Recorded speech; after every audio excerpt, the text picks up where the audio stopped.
I want to associate myself with what has been said, especially what our sister President Samia Suluhu has just mentioned. But before that, let me raise a couple of questions maybe to guide us. I don't know if that is possible. One, is there anybody among us who did not see this coming? I for one, I saw it coming, to be where we are now. I saw it coming because I did not see who was taking charge of the process, who was listening, who was trying to provide any kind of guidance as to what we should be doing from one thing or one day to another. And by this, I want to also ask, as the East African community, what did we want from the beginning? Or what did we do about that? What are we doing now? And what do we want to do for where we want to go? Because exactly like President Samia has mentioned, if it is talking about problems and defining them, and I think we have been very eloquent. We have talked about all kinds of things.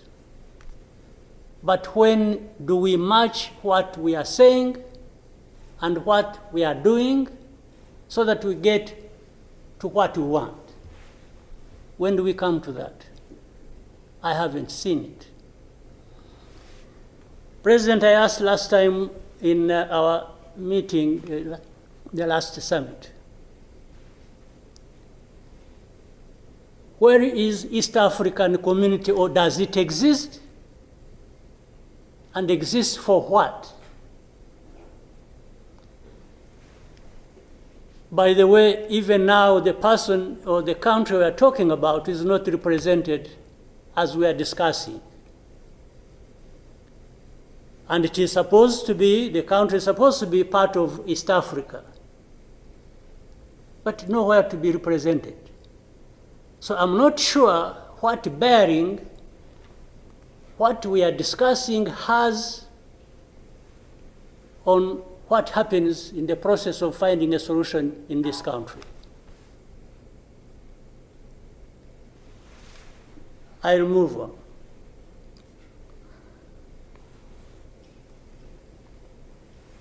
The conflict that was created from the time we had the East African community get involved in trying to help in Congo,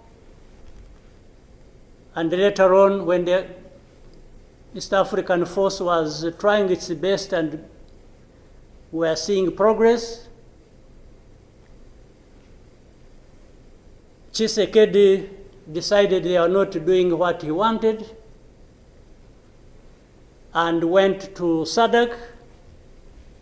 SADC agreed they would come and do what he wanted and sent everybody packing. And that we complied and kept quiet. What really did we expect to come out of this? Now, worse still, I think even in East Africa itself, ourselves, maybe we have different understanding of what the problem is,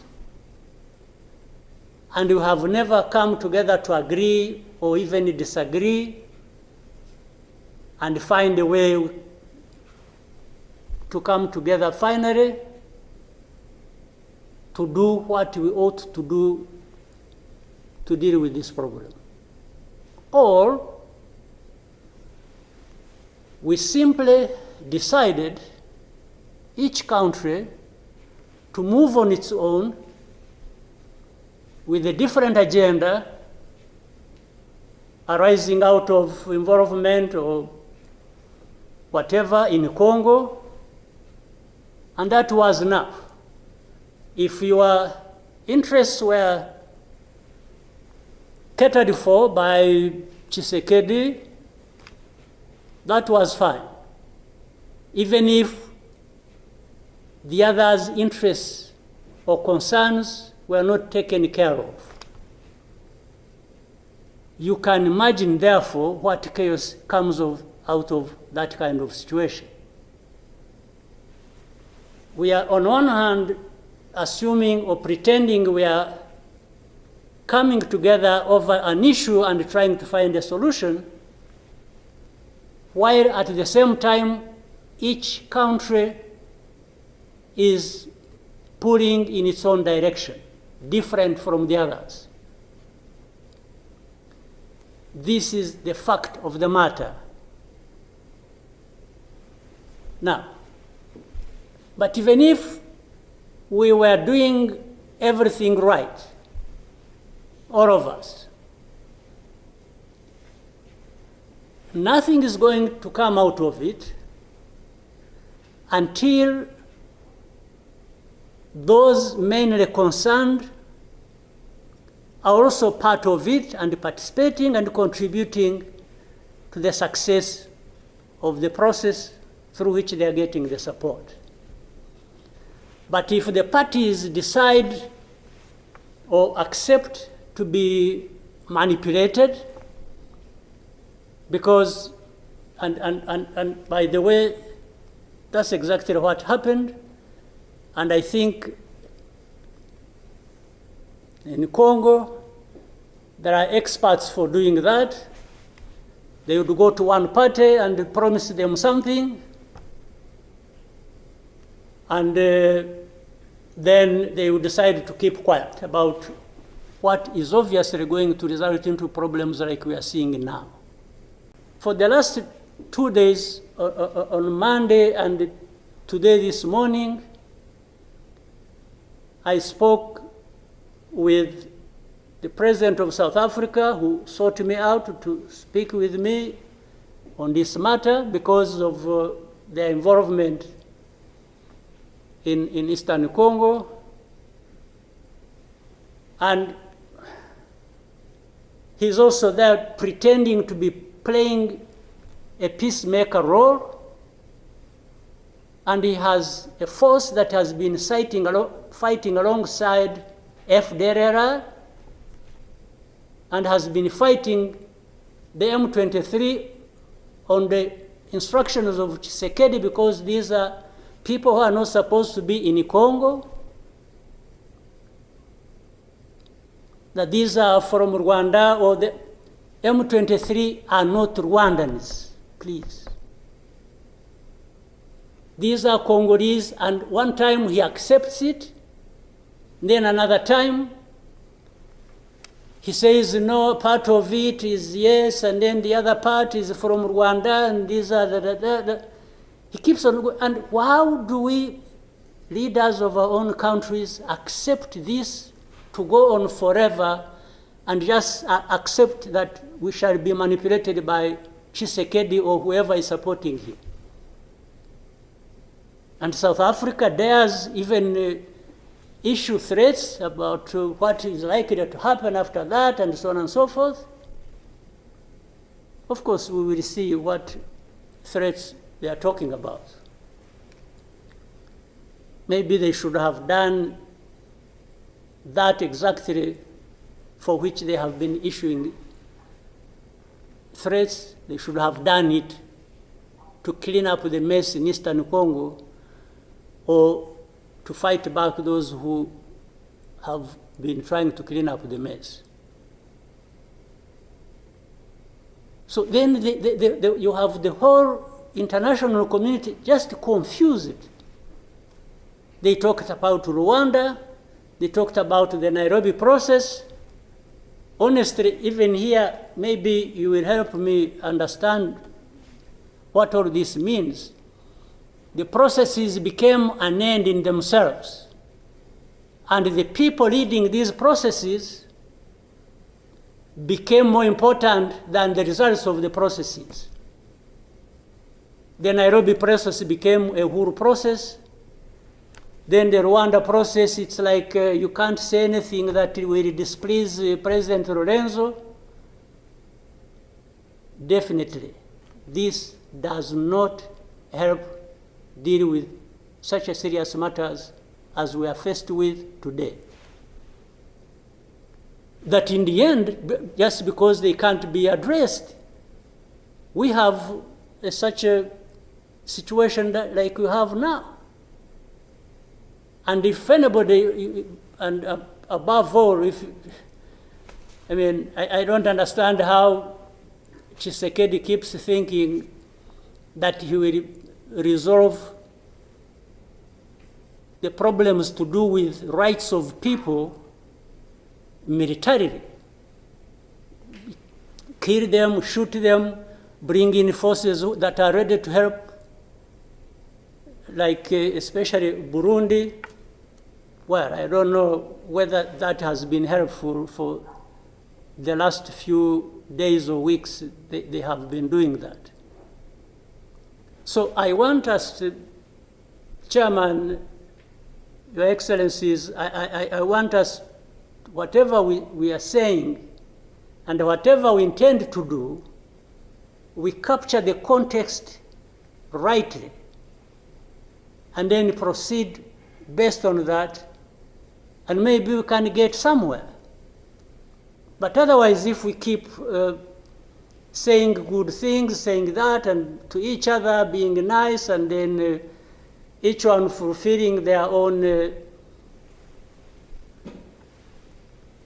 interests other than others' interests, the common interests we have as East Africans,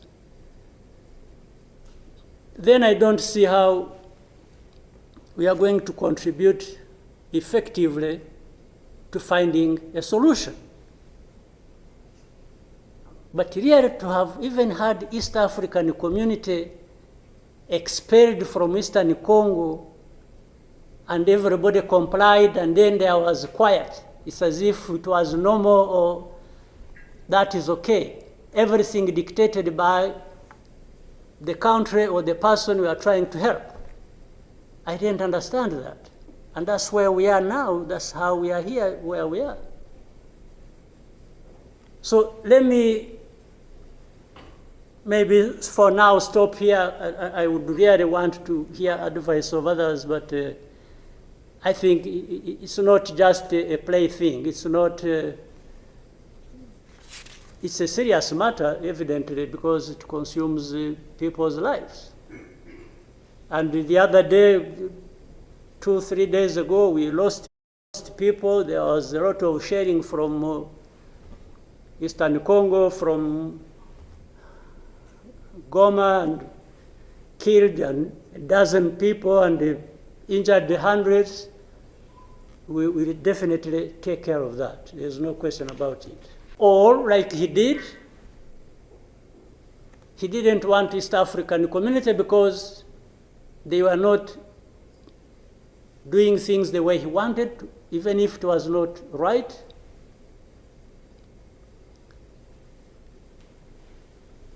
He got rid of them and he decided to bring in SADC. SADC was, without any question, coming to assist Tshisekedi to fight alongside FDLR, these murderers of our people here in this country, to fight against mercenaries, and to have Burundi on ethnic political basis decide to support Tshisekedi in whatever endeavor, including exactly doing what those murderers did to our people and what they are doing in Eastern Congo. They have displaced people, they have killed people, they have persecuted them on a daily basis for who they are. We have refugees here who have been here for the last 20 plus years, just dislocated from Congo and sent to Rwanda because they say these are ethnic Tutsis and therefore they belong to Rwanda, they don't belong there. And everybody is around. I don't know how many entities we have in Congo, honestly. We have MONUSC, we have some DRC, we have mercenaries, we have Burundi, we have FDLR that has joined them. And everybody is there watching this thing, and we pretend it's like we don't understand what has been going on for all these years. And then when things like this of last week erupted, we behave like we are surprised or we are concerned about humanitarian crisis, about this and that. Isn't persecuting and killing people and displacing them part of that humanitarian concern? So as East Africans, we sit here and then do what about it?